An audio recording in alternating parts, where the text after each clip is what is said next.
Cooking channel. நம்ம சேனலுக்கு இன்னைக்கு புதுசாக வந்த நண்பர்கள் இருந்தால் சப்ஸ்கிரைப் பண்ணிடுங்க, பக்கத்தில் இருக்கிற பெல் ஐக்கானை கிளிக் பண்ணிடுங்க. வாங்க இப்போ நம்ம வீடியோக்குள்ளே போகலாம். என்னோட சப்ஸ்கிரைபர் எல்லாருக்கும் ஹாப்பி பொங்கலுங்க. ஃபஸ்ட்டு பொங்கல் நம்ம சேனலுக்கு இன்னைக்கு. நம்ம பொங்கல் இந்த வருஷம் எப்படி பால் பொங்குற மாதிரி பொங்குதோ அந்த மாதிரி நம்ம வீட்லேயும் சந்தோஷம் பொங்கி வரணும். எல்லார் வீட்லேயும் நான் கடவுள்கிட்ட வேண்டிக்கிறேங்க. நம்ம சேனலில் இன்றைக்கி நம்ம ஃபஸ்ட் டைம் சக்கரை பொங்கல் செய்ய போகிறோம். எப்படின்னு பார்க்கலாம் வாங்க. அதுக்கு தேவையான பொருட்கள் எல்லாம் பார்த்துடலாம். நான் 200 கிராம் பச்சரிசி எடுத்து ஊற வச்சுருக்கேங்க. கழுவிட்டு ஒரு 15-20 நிமிஷம் ஊற வச்சுக்கோங்க, நல்லாயிருக்கும். அடுத்தது ஒரு 50 கிராம் பச்சை பருப்பு, அதுவும் அதோட கூடவே கழுவிட்டு அதுவும் ஒரு 15-20 நிமிஷம் ஊற வச்சுருங்க. அடுத்தது ஒரு 2 ஸ்பூன் அளவு கடலை பருப்பு, அதையும் நான் கழுவிட்டு ஊற வச்சுருக்கேன். அடுத்தது நான் 200 கிராம் வெல்லம் எடுத்துருக்கேங்க. நீங்கள் ஸ்வீட்டு அதிகம் வேணும்னா அதிகமாக சேர்த்துக்கோங்க, இல்லைன்னா கம்மியாக சேர்த்துக்கோங்க. ஏலக்காய் பொடி பண்ணி வச்சுருக்கேன். நான் சர்க்கரை சேர்த்து பொடி பண்ணுவேன். அடுத்தது முந்திரி, பாதாம், திராட்சை. அடுத்தது நான் 200 கிராம் பால் எடுத்திருக்கேன். பச்சை பால் தான் வச்சுருக்கேன். இப்போ நம்ம எப்படி செய்யறதுன்னு பார்த்தலாம். நான் இதில் செய்யறதுக்கான தண்ணி அந்த அரிசி கழுவுன தண்ணியை நான் ஒரு 2 தடவை வாஷ் பண்ணிவிட்டு தண்ணி வச்சுருக்கேன். அந்த தண்ணியை நம்ம இதில் சேர்த்து விட்டுடலாம்.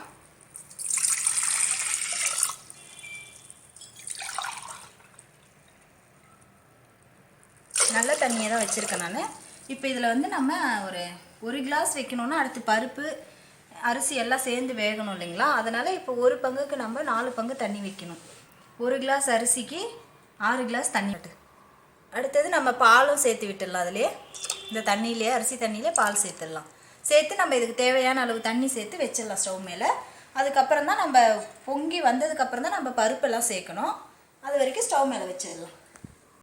வச்சாச்சு. இது கொஞ்சம் பொங்கட்டும், அது வரைக்கும் இருக்கட்டும், மூடி வச்சிடலாம்.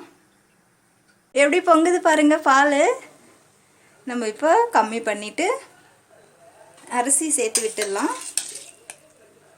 இந்த டைமில் தான் நம்ம அரிசி சேர்த்து விடணும்.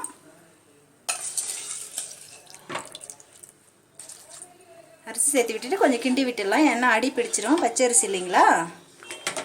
அதனால் சூட்டில் அடி பிடிச்சிரும். கொஞ்சம் கிண்டி விட்டுடலாம். கிண்டி விட்டுட்டு இப்போ நம்ம இந்த கடலை பருப்பு அடுத்தது பச்சை பருப்பு ரெண்டும் சேர்த்து விட்டுடலாம்.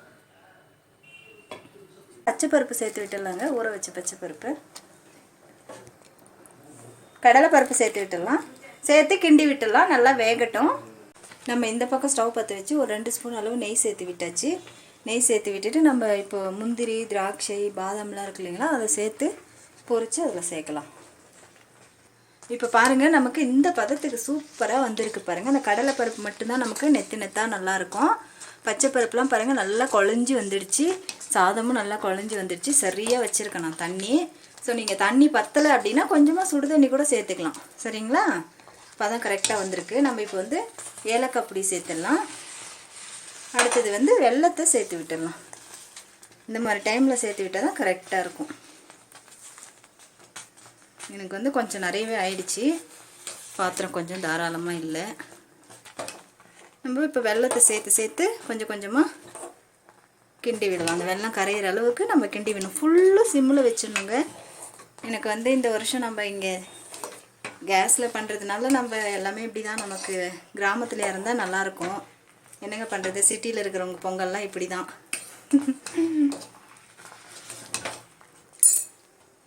இப்போ நம்ம முந்திரி சேர்த்து விட்டுடலாங்க. முந்திரி, பாதாம், திராட்சை எல்லாத்தையும் சேர்த்து நல்லா திராட்சை உப்பி வர அளவுக்கு நம்ம கிண்டி விடணுங்க.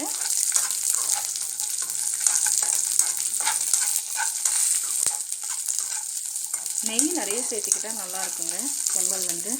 நெய் நம்ம இந்த மாதிரி இதில் சேர்த்துக்கிட்டு அதுக்கப்புறம் நம்ம கொஞ்சம் சாதத்தில் கிண்டி சேர்த்துக்கிட்டே இருந்தோம்னா நல்லாயிருக்கும். நெய் சேர்த்து பொங்கணும்னா நல்லா அந்த பால் சேர்த்துருக்கிறதுக்கு அதுக்கும் சூப்பராக இருக்குங்க. நல்லா பொரிஞ்சிடுச்சு. நம்ம இப்போ இதை ஆஃப் பண்ணி அப்படியே இருக்கட்டும். நம்ம லாஸ்ட்டாக இதை சேர்த்துக்கலாம். ஆஃப் பண்ணி விட்டுடலாம். இப்போ நம்ம சாதத்தை பார்க்கலாம். இப்போ நம்ம சேர்த்து விட்டுலாம், வறுத்து வச்சுருக்கோம் இல்லைங்களா, அந்த முந்திரி, பாதாம், திராட்சை எல்லாம் சேர்த்து விட்டுடலாங்க. அவ்வளோதாங்க, சூப்பராக ரெடி ஆகிடுச்சிங்க நமக்கு பொங்கல். இப்போ நம்ம ஆஃப் பண்ணிவிட்டு பூஜை பண்ணிடலாம் வாங்க. சூப்பராக ரெடி ஆகிடுச்சிங்க நம்ம சக்கரை பொங்கல். இப்போ நம்ம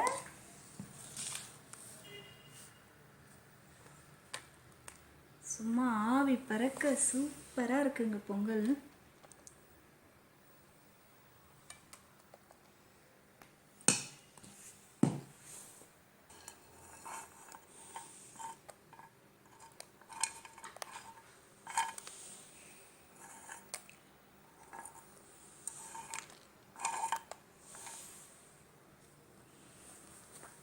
பாருங்க, சூப்பராக பொங்கல் ஸ்வீட் பொங்கல் ரெடி ஆயிடுச்சு.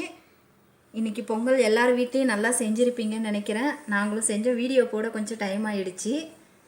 நாங்களும் பொங்கல் என்ஜாய் பண்ணணும் இல்லைங்களா? ஸோ வந்துட்டு தான் அதுக்கப்புறம் நாங்கள் இப்போ வீடியோ போட்டிருக்கேன்.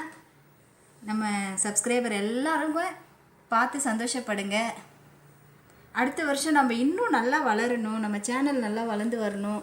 இதை விட நான் இன்னும் பெஸ்ட்டாக வீடியோஸ் போடுறேன். ஓகே வேர், நம்ம சேனல் நல்லா வரணும். நீங்களும் கடவுள்கிட்ட பிரார்த்தனை பண்ணிக்கோங்க. நானும் வேண்டிக்கிறேன் நீங்கள் எல்லோரும் நல்லா இருக்கணும்னு. நீங்களும் பொங்கல் என்ஜாய் பண்ணுங்கள். லைக் பண்ணுங்கள், கமெண்ட் பண்ணுங்கள், ஷேர் பண்ணுங்கள், சப்ஸ்கிரைப் பண்ணுங்கள். பக்கத்தில் இருக்கிற பெல் ஐக்கானை கிளிக் பண்ண மறந்துடாதீங்க. பாய்.